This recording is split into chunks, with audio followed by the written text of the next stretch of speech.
శ్రీ గురుభ్యో నమః. అందరికీ వందనం.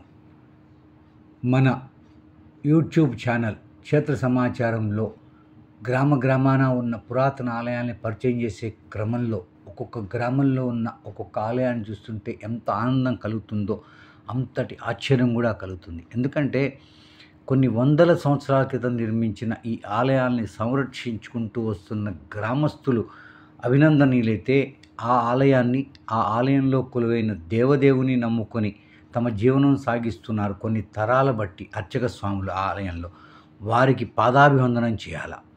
ఎందుకంటే ఈ ఆలయంలో నిత్య పూజలు జరుగుతున్నాయంటే ముఖ్య కారణం ఈ ఆచార్య స్వాములే. అంత గొప్ప ఆలయాలు మన రాష్ట్రంలో ముఖ్యంగా మా విజయవాడ, గుంటూరు చుట్టుపక్కల ఉన్నాయి. ఈరోజు మనం సందర్శించబోతున్న ఆలయం విజయవాడకి 15 కిలోమీటర్ల దూరంలో ఉన్న చిర్రావూరు అనే గ్రామంలో ఉన్న శ్రీ నాగేశ్వర స్వామి వారి దేవస్థానం. ఈ ఆలయం గురించి పెద్ద చరిత్ర అయితే అందుబాటులో లేదు. ఎందుకంటే అర్చక స్వాములు కూడా గత కాలంలో ఉన్నవారు కూడా గతించిపోయారు. ప్రస్తుతం వారి వారసుడు ఒక చిన్న కుర్రవాడు మాత్రమే అర్చకత్వం వహిస్తున్నారు గ్రామంలో.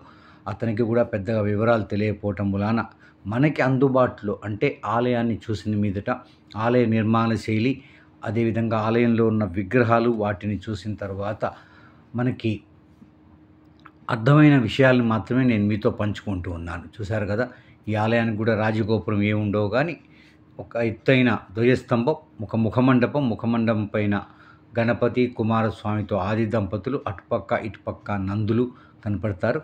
ఆ ప్రాంగణంలోకి ప్రవేశిస్తూనే మనకి ఎడం పక్కన అంటే ఆలయ ఆగ్నేయ భాగంలో ఒక వినాయకుడి విగ్రహం కనపడుతుంది. ఈ వినాయకుడి తొండం కూడా కుడి పక్కకు తిరిగి ఉంటుంది. గమనించండి, గతంలో కూడా నేను చాలాసార్లు చెప్పున్నాను. కుడిపక్క తొండ ఉన్న వినాయకుడిని వలంపురి వినాయకుడు, భక్త సులభుడు, అభీష్టాలు శీఘ్రంగా నెరవేర్చేవాడి కింద చాలా ప్రసిద్ధి.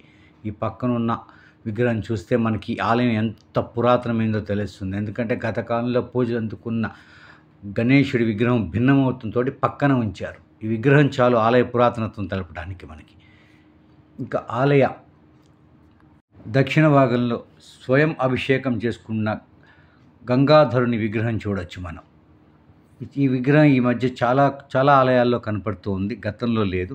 ఇంకొంచెం ముందుకెళ్తే గర్భాలయ వెలుపలి గోడలకు మనకి కుమారస్వామి కనపడతారు, శూలాయుధపాణి చెప్పాలి అంటే. చూశారు కదా, ఇక్కడ ఈ పైన అంటే దక్షిణం పక్కన మనకి వీణ ధరించిన శ్రీ దక్షిణామూర్తి దర్శనమిస్తారు. చాలా అరుదైన భంగిమ. చాలా ఆలయాల్లో ధ్యానంలో ఉన్న దక్షిణామూర్తి, అదేవిధంగా బోధన చేస్తున్న దక్షిణామూర్తి, వీణ పట్టుకున్న దక్షిణామూర్తి కనపడతారు. కానీ ఇక్కడ వీణ పట్టుకున్న దక్షిణామూర్తి మాత్రమే కనపడతారు మనకి. ఆ పైన ధ్యానేశ్వరుడు అంటే ధ్యానంలో ఉన్న పరమేశ్వరుడు కనపడతాడు. ఇక ఆలయ వెనుక భాగానికి వస్తే అక్కడ అర్ధనారీశ్వర రూపం కనపడుతుంది. స్వామివారు అర్ధనారీశ్వరుడు కదా, ఈశ్వరుడు. ఆ పైన లింగోద్భవమూర్తి కనపడతాడు మనకి. ఆ పైన శ్రీ మహావిష్ణువు కనపడతారు. కొన్ని ఆలయాల్లో అక్కడ లక్ష్మీ నరసింహులు ఉంటారు. ఇక్కడ మాత్రం శ్రీ మహావిష్ణువు మాత్రమే ఉన్నారు ఇక్కడ. చూశారు కదా, ఇక్కడ లింగోద్భవమూర్తి కనపడతారు పైన. ఆ పైన శ్రీ మహావిష్ణువు ఉంటారు. ఇక మనం ఉత్తరం వైపుకి వస్తే గోముఖి దగ్గర సహజంగా మనకి కనపడేది శ్రీ చండికేశ్వరుడు. కానీ ఇక్కడ చండికేశ్వరుడు కనపడరు. శ్రీధర్మశాస్త్ర హరిహర పుత్రుడైనటువంటి శ్రీధర్మశాస్త్ర, అదే శ్రీ అయ్యప్ప స్వామి అక్కడ కొలువై ఉంటారు. ఒక విధంగా చూస్తే ఈ విగ్రహాలన్నీ కూడా నూతన నిర్మాణాలు అనిపిస్తుంది. ఇక పైన చూస్తే మనకి పరమేశ్వర రూపం కనపడుతుంది. ఆ పైన చతుర్ముఖ బ్రహ్మ ఉంటారు. ఇక్కడ సహజంగా ఏ ఆలయ విమాన గోపురం పైన కూడా త్రిమూర్తులు కనపడతారు. మిగిలిన విగ్రహాలు అంటే లింగోద్భవమూర్తి కానీ ఇంకా వేరే వాళ్ళు కానీ కుమారస్వామి కానీ వీరంతా కూడా తర్వాత కనపడుతూ ఉంటారు మనకి. ఇక్కడ కూడా అదే విధంగా కనపడతారు ఇక్కడ. ఇక మనం కొంచెం ముందుకు వస్తే ముఖమండపం పైన శివలింగ ప్రతిష్టాపన చేస్తున్న సీతారాములు కనపడతారు. ఒక పక్కన లక్ష్మణుడు, ఒక పక్కన ఆంజనేయ స్వామి చేయి ఇట్లా పెట్టి ఉంటారు. ఈ విగ్రహం ఉంచడానికి ముఖ్య కారణం ఏంటో అనిపించిందంటే కృష్ణానదీ తీరంలో సీతారామచంద్రులు చాలా శివలింగాన్ని ప్రతిష్ఠించారు. ఇంతకుముందు మన ఈ క్షేత్ర సమాచారం యూట్యూబ్ ఛానల్ కూడా పరిచయం చేయడం జరిగింది. ఈ లింగానికి కూడా ఏమన్నా సంబంధం ఉందో తెలియదు కానీ ఇది మాత్రం ఇక్కడ పెట్టారు.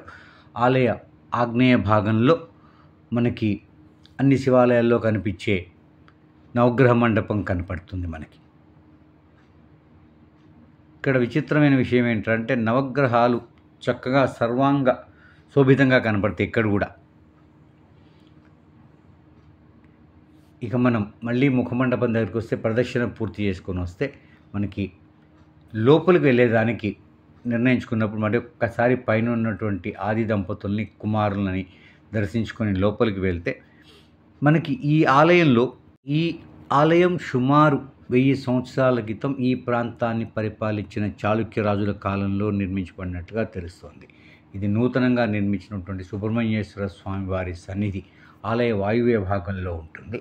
చూశారు కదా. ఇక మనం ముఖమండపంలోకి వస్తే ముఖమండపంలో నందీశ్వరుడు కనపడతాడు. ఇక్కడ ఇంకొక ప్రత్యేకత ఏంటంటే నందీశ్వరుడు కుడికాలు ఎత్తి కనపడతాడు. ఇప్పుడు నేను చెప్తున్నాను కదా, 10వ శతాబ్ద కాలంలో ఈ ప్రాంతాన్ని పరిపాలించిన చాళుక్యులు తమిళనాడుని పాలించిన చోళరాజులతోటి వాళ్ళకి సంబంధ బాంధవ్యాలు ఉండటం మూలాన వారి సంస్కృతిని శైలిని కొంత అనుసరించారని చెప్పచ్చు. ఆ అనుకరణలో భాగమే ఈ కుడికాలు ఎత్తిన నంది. ఇలాంటివి మనకి అరుణాచలంలో ఇంకా తమిళనాడులో చాలా ఆలయాల్లో కనపడుతూ ఉంటాయి. గర్భాలయంకి ఒక పక్కన నాగేంద్రుడు, ఒక పక్క అమ్మవారి విగ్రహం ఉంటాయి. ఈ ఆలయం ఒక రకంగా పరిహార క్షేత్రం. శ్రీ నాగేశ్వర స్వామివారి ఆలయంలో రాహుకేతు పూజలకు కానీ అదేవిధంగా సర్పదోష పూజలకు కానీ చాలా ప్రసిద్ధం చెప్పాలి. ఇక్కడ చూసారు కదా అమ్మవారు ఎట్లా నుంచిందో, అక్కడ కూర్చొని కనపడుతున్నారు అమ్మవారు చాలా గొప్పగా. చిన్న గూటిలో ఉన్నారు. ఇవన్నీ కూడా గతకాలపు శిల్పాలే అనిపిస్తుంది. ఎందుకంటే గర్భాలయం వరకు పురాతనమైంది, ముందు కట్టించిన ముఖమండపమే నూతనమైంది. చూశారు కదా. ఇక్కడ మన ఈ ముఖమండపానికి అనుసంధానంగా చిన్న అర్ధమండపం ఉంటుంది. ఇలా చిన్న అర్ధమండపం ఈ మధ్యకాలంలో మన కృష్ణా జిల్లా, గుంటూరు జిల్లాలో చూసిన అనేక ఆలయాల్లో కనపడుతుంది. అక్కడ ఒక నంది సన్నిధి ఉంటుంది, చిన్న నంది చూడండి. ఇక గర్భాలయంలో స్వామివారి లింగ రూపంలో చక్కగా కనపడతారు మనకి.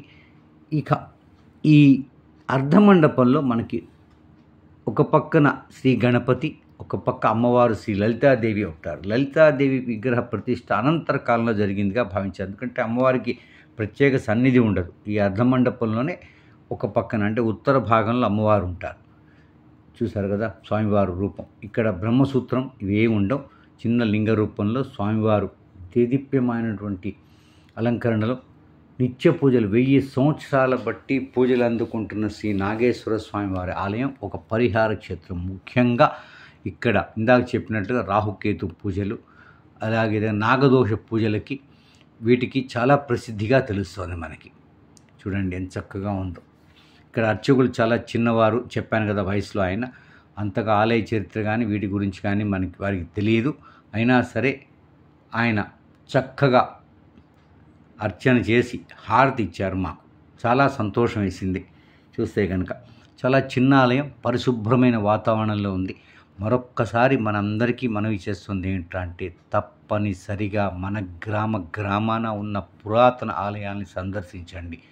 వాటి గురించి వెలుగులోకి తీసుకురండి. ఆ ఆలయాల సమాచారం 10 మందికి పంచండి. మన ఆలయాల అభివృద్ధి మనమే చేయాలి. ఎందుకంటే అవి మన సంస్కృతికి, సంప్రదాయాలకి, ఒక రకంగా చెప్పాలంటే హిందూ ధర్మానికి మూల కారణం. ఈ ఆలయాల నుంచే మన హిందూ ధర్మం ప్రారంభమైందని చెప్పాలి. ఒక రకంగా చెప్పాలి అంటే ఇంత చక్కగా ఆలయాల్లో నిత్యపూజలు జరుగుతాయి. 1000 సంవత్సరాల నాటి ఆలయంలో నిత్యపూజలు జరుగుతున్నాయంటే ఎంత శక్తి ఉండాలా, ఎంత మంత్రశక్తి అక్కడ జరిగి ఉండాలా. ఆ ఆలయానికి ఉన్నటువంటి ఆధ్యాత్మిక శోభ, పవిత్రత మనకి ఇంకొక ఆలయంలో కనపడదు.